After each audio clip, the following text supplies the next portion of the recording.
NFL fans, welcome back to the channel. My name is Jay, your host, and today we're going to be giving you a prediction video for week 1. I'm going to go through all 16 games and give my initial picks for all of the games. A new season is upon us. The schedule just got released. We had a killer year last year, guys. We won 68% of all of our picks, 185 and 87 for the season, and then the last 9 weeks of the year, we went on an absolute tear. 110 wins, only 39 losses. That's why you got to like and subscribe to the channel, guys. Nobody makes better picks than the J All Day NFL show. So let's get into all these games for week 1.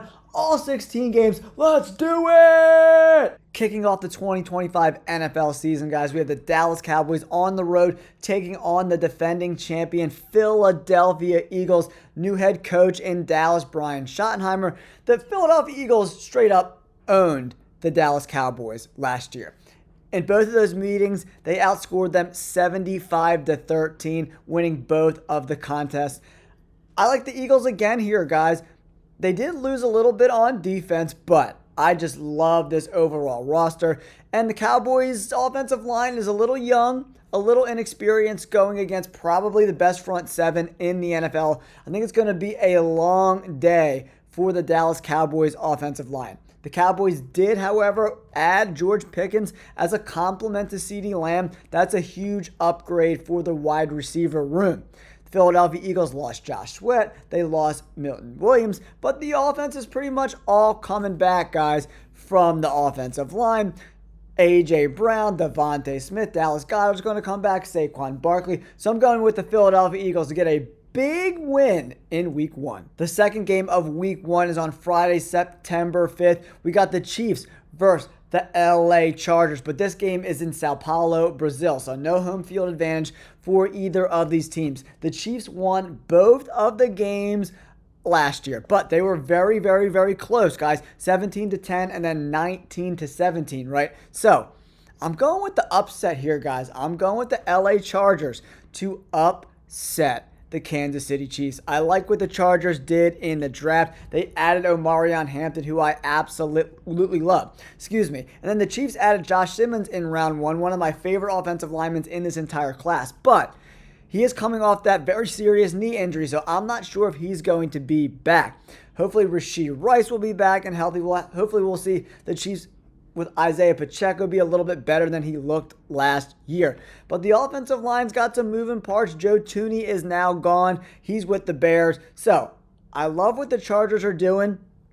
And Ladd McConkey gets some more weapons to be a compliment to him. Last year was pretty much the Justin Herbert, Ladd McConkey show. So now they added Trey Harris from Ole Miss, Omarion Hampton. This offense is going to look even better than it did last year. That's why I'm going with the Chargers to get the upset over the Chiefs in week 1. All right, kicking off the Sunday games, we got the Pittsburgh Steelers on the road taking on the Jets. The Steelers lose Justin Fields. He goes over to the Jets to take over the quarterback position. A lot of moving parts this offseason for the Pittsburgh Steelers. They're bringing in DK Metcalf. They shipped George Pickens off to the Dallas Cowboys. And the Jets are kind of just okay. I did like their draft. They added tight end Mason Taylor from LSU, and they also added Armand Membu, the right tackle, to be paired with Olu Fashanu. I like Tyler Warren because he kind of opens up the middle of the field for Justin Fields, who's not the most accurate quarterback in the world.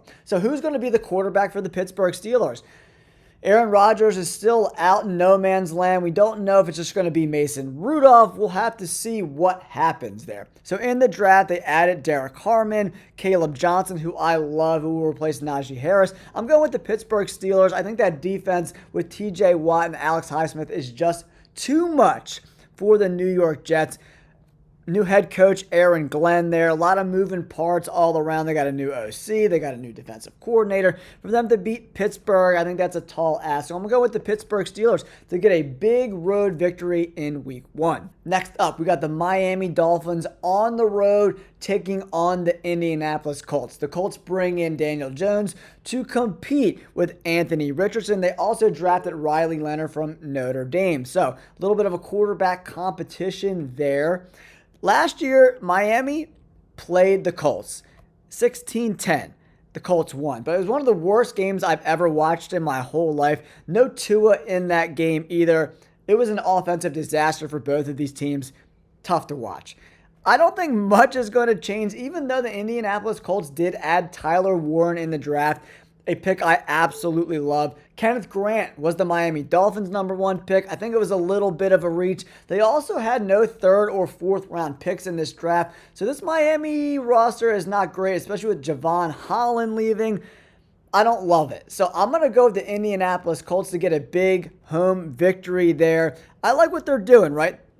But the Colts did lose two big offensive linemen in center Ryan Kelly and guard Will Fries. So this game is probably going to be a sloppy game in week 1, but I do think the Colts are just a little bit better. What's going to happen with Tyreek Hill, we won't know until the season starts. Is he going to get traded before the season? I don't know, but from looking at these rosters, I like Shane Steichen and what he's doing just a little bit more than the Miami Dolphins, so that's why I'm taking the Colts in week 1. Now we got the Arizona Cardinals taking on the New Orleans Saints. Derek Carr just retired, so there's going to be a quarterback competition for new head coach Kellen Moore, who's bringing in a new offensive coordinator, a new defensive coordinator, a lot of moving parts in New Orleans, right? So that's why I'm going to go with the Arizona Cardinals, who actually had one of my favorite drafts out of any team. They got a steal in the second round. The cornerback Will Johnson from Michigan, one of my favorite players. He fell in the draft because of that injury, right? It's a knee injury, so we'll have to see how he looks as the summer goes along. They also drafted Walter Nolan, who is probably my favorite defensive line prospect in this entire draft. I just like what they did. They also brought in Josh Sweat to be on the edge with former defensive coordinator for the Eagles, Jonathan Gannon, who is the head coach there in Arizona. So I think the Arizona Cardinals could surprise a lot of people this year, man. Hopefully the offense is going to be pretty good. They only drafted one offensive player in this entire draft, so they're really trying to make this defense a much better unit. I'm going with the Arizona Cardinals. Too many moving parts, no quarterback, new head coach, new coordinators. It's too much to ask for the Saints to win, even though they are at home. I'm going Arizona Cardinals getting a big road victory. Next up on the slate is a division rival game between the New York Giants and the Washington Commanders. I actually really like what the Giants did in the draft, bringing in Abdul Carter. They also got Cam Skattebo in the 4th round, one of my favorite overall prospects in this draft. That front 7 of the Giants looks really, really good. And if they stole this game on the road versus the Commanders, I wouldn't be shocked at all. But I think the Commanders bringing in some serious offensive line help from the Houston Texans, really going to be great for this offense. They also brought in Deebo Samuel this offseason, right? So, a new revamped offensive line, some more weapons on the outside. I like what the Commanders are doing. They also brought in Josh Connerly Jr. to protect Jaden Daniels. I like that move as well. Giants, bringing in Russell Wilson and Jameis Winston. I expect Russell Wilson to be the guy in week 1. I just don't think it's going to be enough. I'm going with the Washington Commanders to get a home victory in week 1. Next up, we got a battle of two basement dwellers, the Carolina Panthers and the Jacksonville Jaguars, who shocked the NFL world by trading away a ton of draft capital to move up to take Travis Hunter. So far in rookie minicamp, he's been playing a lot of wide receiver. I expect him to be opposite of Brian Thomas Jr., last year's 1st round pick. They did lose Evan Ingram, so that was a big loss for them. So where do they go from here, right? They got Trevor Lawrence. Hopefully he'll be healthy. He had, I think, shoulder surgery on his non-throwing shoulder this offseason. Brian Thomas Jr., Travis Hunter, he's got some weapons on the outside.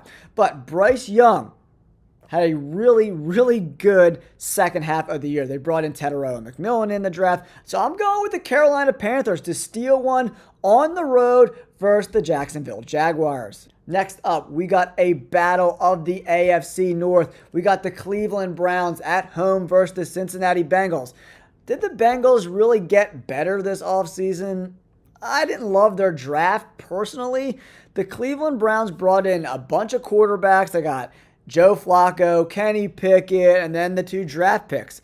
They Dylan Gabriel from Oregon, Shedeur Sanders. I think they got him in the 5th round. I think Shedeur Sanders might be the guy week 1. I like what he's doing so far. The Bengals, they have a ton of weapons on offense, right? A ton of weapons, right? T. Higgins, Jamar Chase and company, Joe Burrow. But the defense didn't really get much better, in my opinion. They're going to struggle to stop teams again. Cleveland Browns defense is pretty good. I think it's going to be a close game, but I'm going with the Bengals to get a road victory. I'll take Joe Burrow over all 4 of the quarterbacks that the Browns have combined. I do like the Browns defense and what they're doing there, but I think Joe Burrow is going to find a way to score enough points to get a big W. Next up, guys, we have an awesome NFC South matchup. Tampa Bay Buccaneers and the Atlanta Falcons, who went heavy on pass rushers in this recent draft. Jalen Walker, James Pierce Jr., they gave up a lot of capital to get those guys, but I think the pass rush will be a little bit better. They were awful last year. But the Buccaneers are really, really good, man. They drafted Emeka Egbuka in the 1st round to go along with Chris Godwin and Mike Evans. And then later in the draft, they added a bunch of help to the pass rush game and the secondary. I love the Buccaneers in this spot. I think the NFC South is their division to lose. If they stay healthy, I think they're going to win 10, 11, 12 games next year. I'm going with the Tampa Bay Buccaneers to dominate the Falcons in week 1. Now, we had number 1 overall pick Cam Ward and the Tennessee Titans on the road traveling to Denver to take on the Broncos. The NFL did the Titans no favors because the Broncos have one of the best defenses in the entire NFL. And they added Jody Barron to be paired with Defensive Player of the Year Pat Surtain.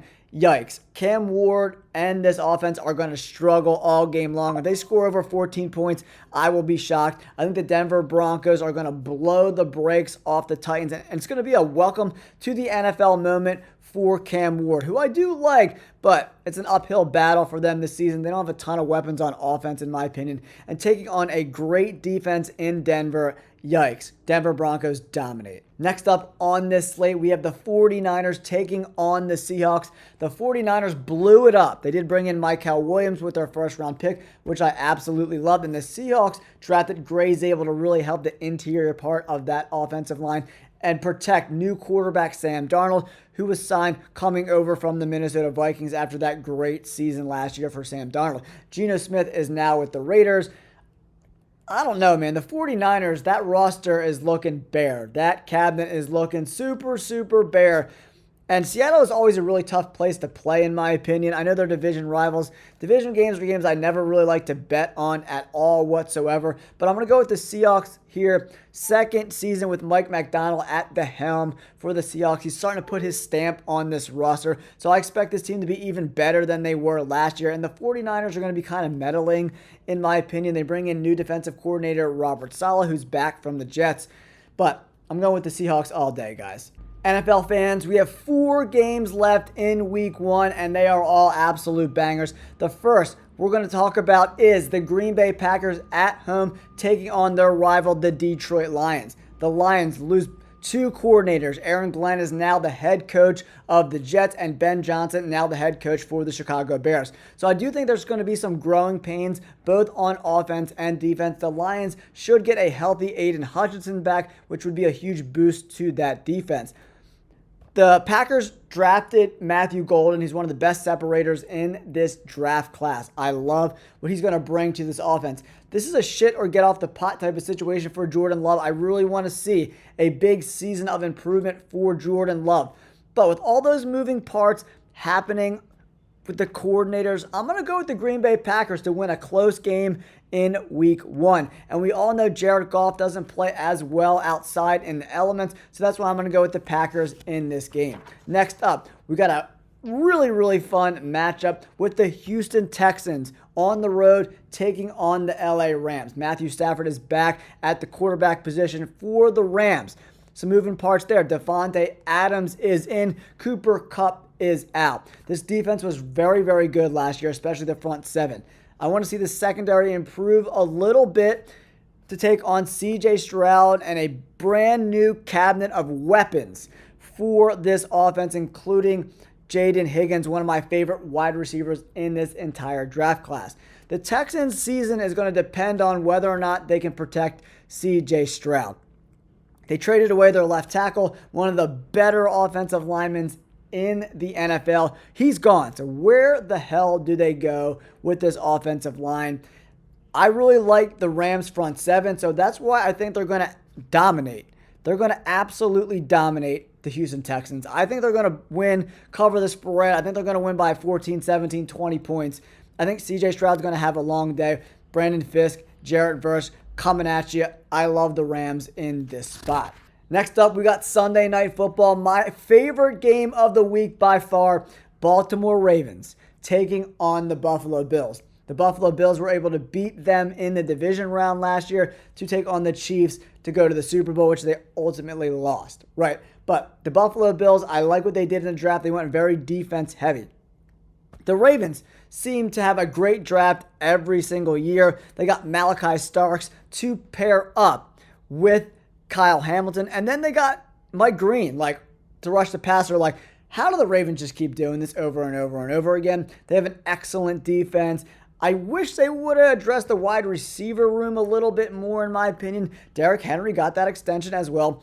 Zay Flowers is their only real weapon on the outside. And if you shut him down, the passing game is kind of lackluster, in my opinion. That's why with the Buffalo Bills drafted Maxwell Harrison to play the cornerback position, I really think the Bills are going to win this game.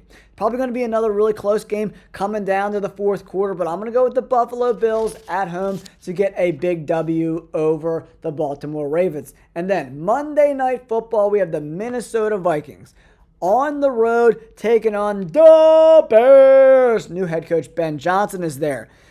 They revamped that whole offensive line, adding Joe Thuney and a bunch of other guys. They look a lot better on paper, but every year the Bears look really good on paper, but they don't show up. Honestly, I think Caleb Williams is going to be a bust. I don't particularly care for his attitude, but we'll see what happens. He's got all the weapons in the world, right? They had a really good draft, bringing in Luther Burden. They got Rome Odunze, DJ Moore. I mean, this team is built to win. But we'll have to see if Caleb Williams can stop taking so many freaking sacks, right? And then the Minnesota Vikings are rolling the dice with J.J. McCarthy. They do still have one of the best rosters in the NFL, in my opinion, right? They were great last year, 14-3 with Sam Darnold at the helm. I think J.J. McCarthy can be just as good, if not better.